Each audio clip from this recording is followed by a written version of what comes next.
we needed a slightly different approach to encourage young people to go into careers that they'll enjoy, careers where there's demand, and careers where they can be successful. And those sorts of strategies are critical at the moment because they're going to be the foundation of future success.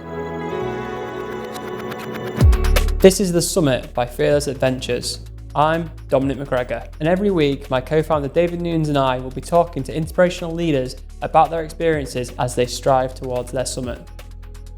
Hi everyone, thanks for joining us here at The Summit. Here at Fearless Adventures, we're interviewing lots of really interesting people who are on their journey to their own summit or maybe have already reached it. We're here with Time Newns, who is the Managing Director for the Office of Investment, and he's here to talk to us about the role he's had in Manchester, the levelling up of Manchester, and now his new role. Welcome, Tim. Thanks, David. Nice to be here. You've been now looking after investment for Manchester for, well, you've been in the business... 10 years as Chief Exec, yeah. Oh, it's amazing. Yeah. I mean, how's that been? Where did it start and where are you now? So it started, I actually worked abroad for a few years and wanted to come back to the UK, but with an outward-facing job internationally, and saw this advertised, a role at MIDAS. I'm from Manchester originally, so the thought of sort of selling Manchester internationally, being outward-facing, was just perfect, really. So came back 17 and a half years ago and never looked back, really. Where did you go abroad? So I worked in South Africa, then Pakistan, then India. Oh, wow. For a while. So yeah, quite a sort of, I know you're very keen on sort of open-mindedness, aren't you? And that opened my eyes dramatically to a completely different world, really. So yeah, hopefully I've been able to bring some of that back into how I behave and work at the moment. Yeah, I mean, the whole idea of travelling and seeing different people's opinions and way things are done is probably one of the best things I've ever done. You done the same? Absolutely. I mean, look, I think a lot of people, I mean, some of the people I went to school with in Blackpool had never left Blackpool. So, you know, you speak to them and they have a very different mindset about the world. And I think travelling is massively important, isn't it? Yeah. That's compare against the Golden Mile, though, isn't it? You know, wherever you are. So, Tim, honestly, we obviously love Manchester. I mean, give us a Manchester pitch. I think looking at it now, it's about the people. Yeah. It's about talent. It's about the place. It's about... you know, we always say, obviously, we do things differently, and we genuinely do think we do things differently. It's about how we partner with companies, how we partner with people, the sort of buy-in that you get from the city, both from public, private, academic sector. We really do align really, really well, and whether that's in sort of tragedy, as we've also seen around bombing and how people come together there, or whether it's on the flip side of that, you know, just raw ambition, whether it's sort of 30, 40 years ago going for the Olympics, which would have seen absolute madness at the time, or now wanting to be, you know, Europe's top tech city, UK's leading green city, all these different things. You know, there are bold ambitions in there. I think the thing that's always stuck with me as growing up here and coming back here is that raw ambition and that feeling of, well, why shouldn't we? You know, what's stopping us? Why aren't we good enough to be the best or better than anyone or anywhere else? And so I think we've always been able to sort of carry that forward in what we do as well as MIDAS. Yeah, and we all know that journeys are not straight. They're all up and down. So 17 years ago, when you walked in, what were you in 2005? Yeah, Liverpool just won the Champions League. Yeah, thanks. Yeah. And if you ask most people in the UK, Birmingham was the second city. And that would probably be a very common answer. Yeah. So how does that journey go over those 17 years? What were the moments where you realised that things were starting to work and that, you know, that kind of ambition of Manchester becoming not just internationally recognised, but probably nationally recognised as well? Because 2005 was a long way to go still for it to be actually being on the national radar for a lot of things. Yeah, it's probably been in sort of 3 or 4 stages in a way. And as you say, sort of when I first started, I concentrated on attracting financial services firms when I first started. So I think my first project was Bank of New York Mellon. And them coming into Manchester, which was quite a big deal at the time, actually, in terms of no one in Manchester had heard of the brand, because it was a city brand, really, or a New York brand. But it was a big deal in terms of that sector and actually understanding that a brand such as BNY Mellon would actually come out into a region. So we followed that up with a lot of the big financial houses in London. And to be honest, we were laughed out there, really, most of the time, you know, to say that we were a serious financial services location. And, you know, most of them... So were they in any other region at that point? Yes, they had bits and bobs really through acquisition. So they had some pieces in Liverpool, a bit in Leeds as well from Tilney and various other acquisitions they've made. But most of the you know, when we went round to the financial services companies, they were sort of saying, isn't Leeds the sort of leading Financial Services Centre or Edinburgh. Literally, we had no credibility really. But what we did is we persisted. We did our homework in terms of the different things that were happening in the industry at the time as well. Looked at the regulations, what the barriers were to what was going on, and what the proposition was. And we developed a really strong proposition actually. And then we just threw everything at it. Absolutely everything. We were using our, any of our senior sort of leaders like, Jim O'Neill, who was co-chair of Goldman Sachs in the end, but any sort of people from Manchester originally or people that had been to university here, all our sort of cards we were playing, if you like. And gradually over about 5 years, and with the likes of BNY Mellon becoming more normalised and a success, the mood gradually shifted. Mm-hmm. And so certainly by, I'd say 2010, 11, we were, actually thought of as equal to, if not above, some of those other areas in financial services.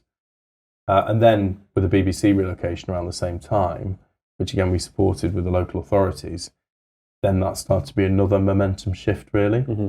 And that was more of a general perception shift, I think, mm-hmm. that you started to see. And I remember people asking questions at that sort of time. BBC actually did a survey to say, what's the second city? And, Manchester was regularly coming up top. Mm-hmm. Although, again, if you ask people here as well, they'd say London as well. So I think in 2007-8, we did an independent economic review for Manchester, which was really holding a mirror up to Manchester at the time, literally warts and all, to say what we're good at, what we can potentially build on, and what we're really poor at. And but the ultimate aim of that was to achieve agglomeration in Manchester, which is something nowhere really outside London had massively achieved in the UK. And I think the real tipping point was over the last 5 years, we've genuinely seen agglomeration. And that's almost historic, because I've seen some of the things that traditionally MIDAS would be absolutely in the thick of, but need to be in the thick of to attract to Manchester and Greater Manchester, us not being as necessary for things to happen. Now one investment spawns another, spawns another, spawns another, and you're actually seeing that rolling investment happening, and that sort of, more rapid and accelerated expansion and acceleration of the economy. And that's not necessarily anymore through intervention. Mm-hmm. It's just through natural agglomeration actually happening. And I think when we were sort of forecasting or trying to put that into motion in 2007, it was still felt like a real pipe dream. But now, and again, you look at the city, even over COVID, look at how physically it's changed over the last 2-3 years, even during a crisis. Mm-hmm. Absolutely phenomenal. Absolutely phenomenal. So I think we've genuinely seen that agglomeration happen now. And for me, the future is potentially exponential for this city region. It really is. Do you see it? One of the big things I get backlash about Manchester is green spaces. Yeah. I'm not here to address that. I did tweet a reply to someone last night on exactly that, to say, have you actually walked around Manchester? Because there are quite a lot. There are a few. Yeah. But obviously, the rapid expansion of the city, going up, going out, connecting it, obviously has impacts on a lot of factors. How, and you just mentioned about the future, how far ahead is the city thinking? Because I know that obviously the rail plan is 2040. Yeah. Is there a real plan up to there, or is that a stake in the ground for people to get motivated by?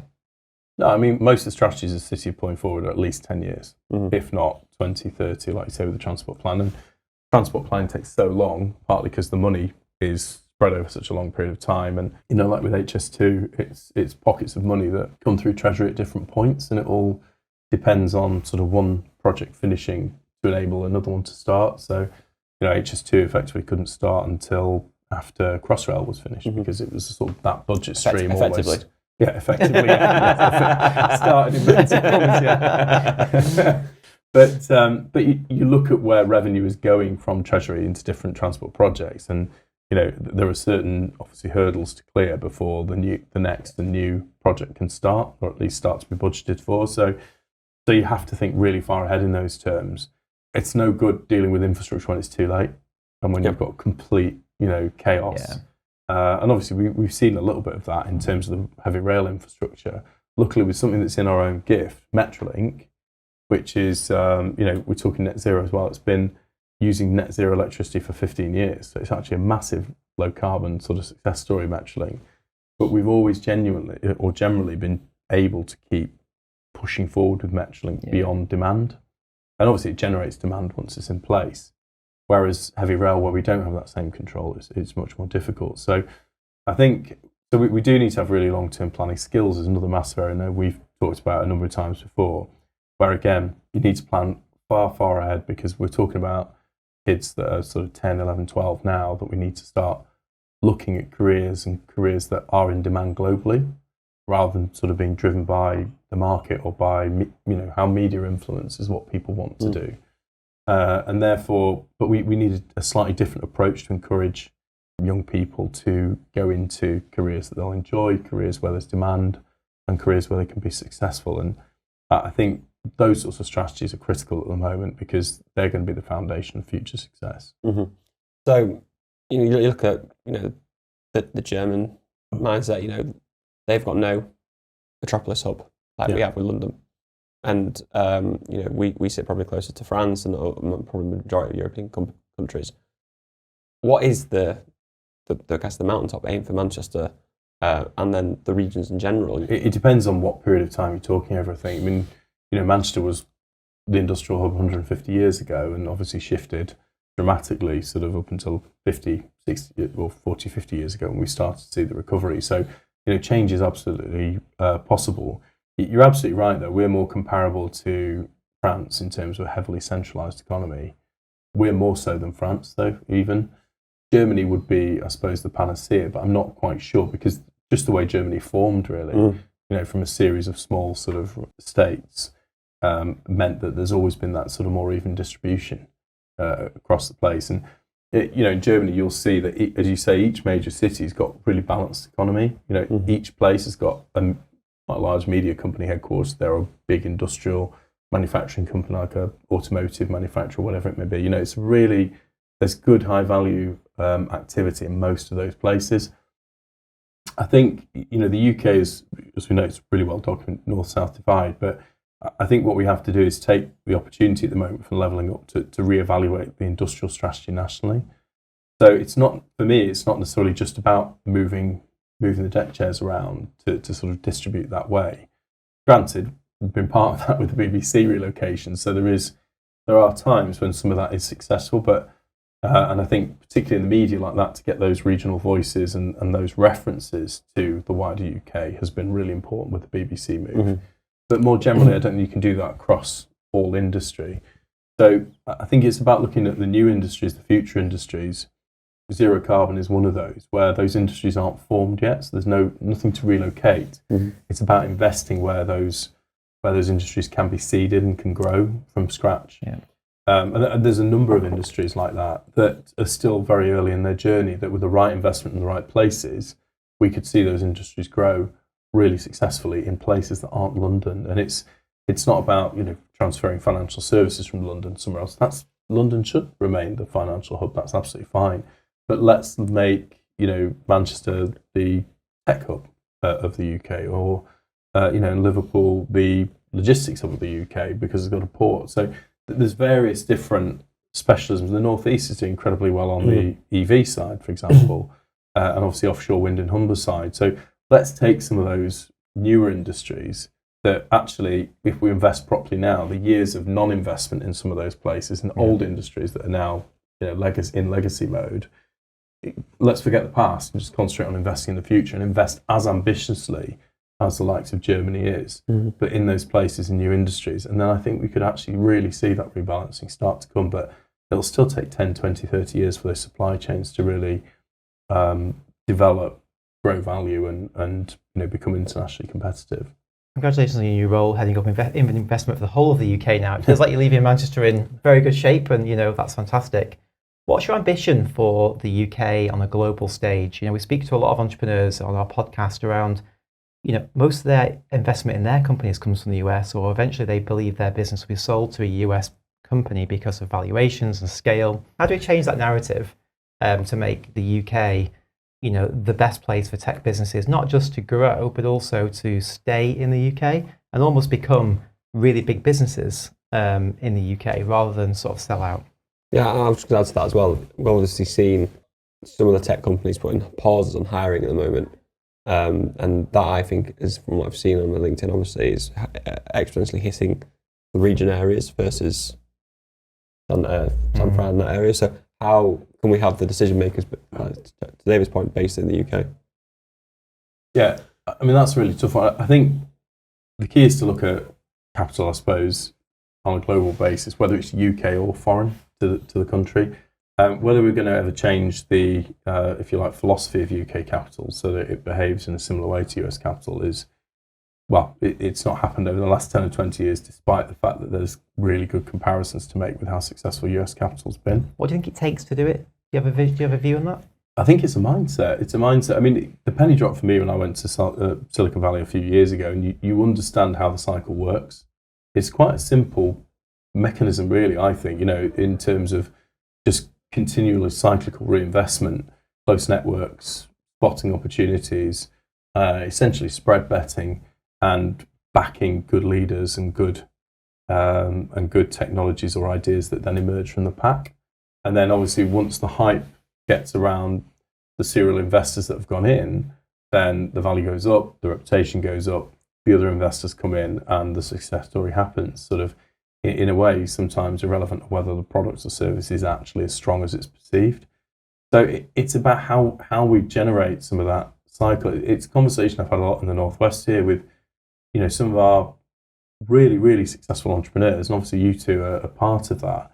But we have a real plethora now of what I would say ultra high net worths, really, from success stories that are beyond anything we've seen probably for since the Victorian era in terms of the scale of the companies that we're seeing now.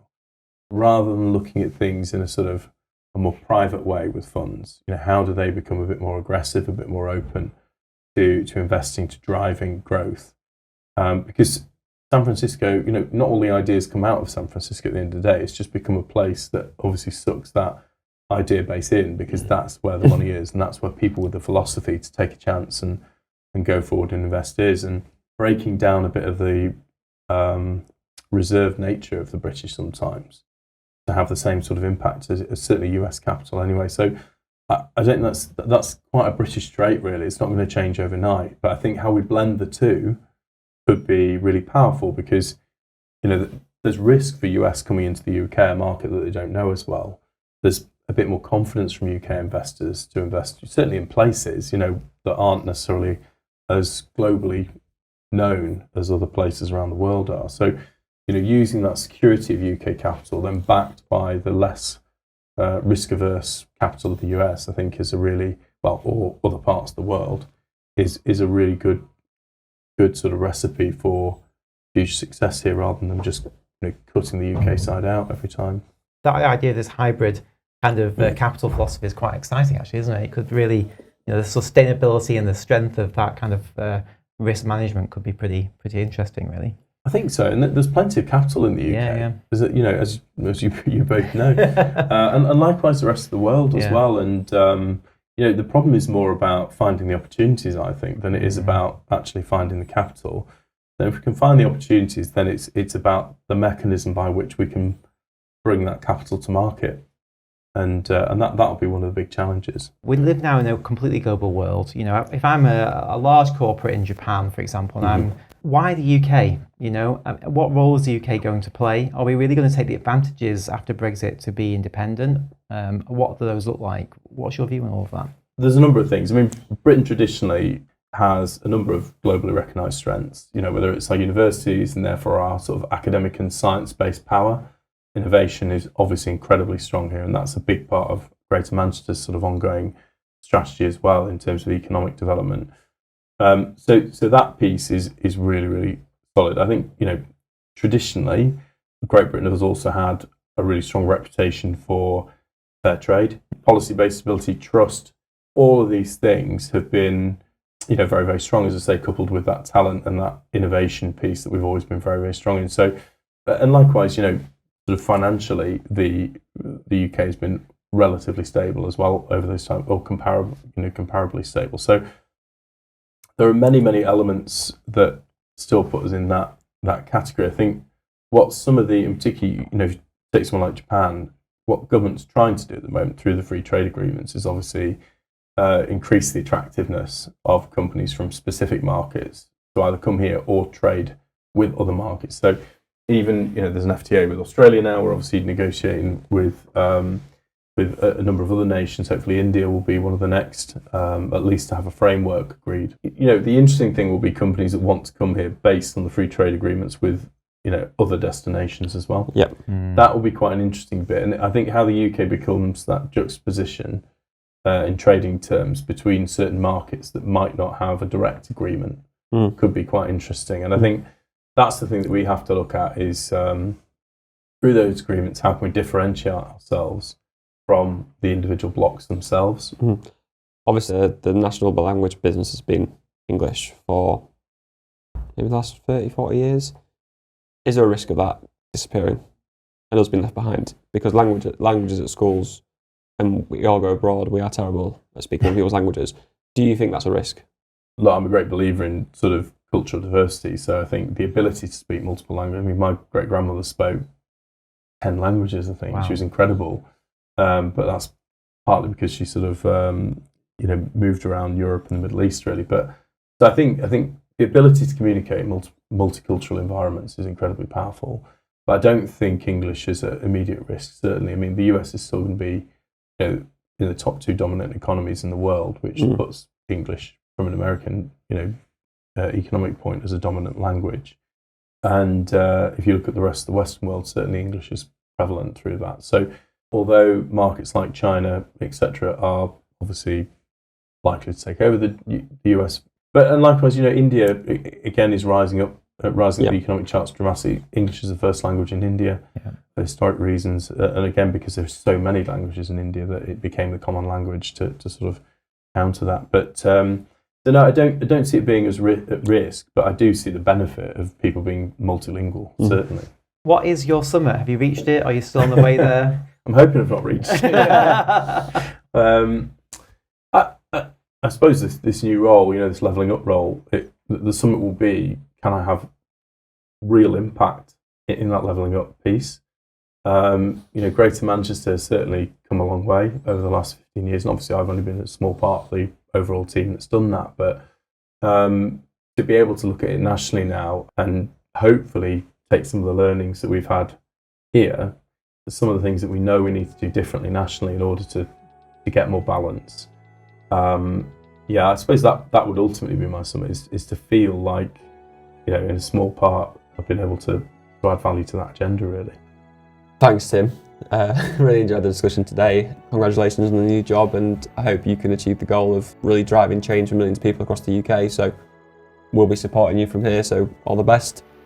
Thank you for listening, and if you get the chance, like, share and subscribe to the podcast. Thank you.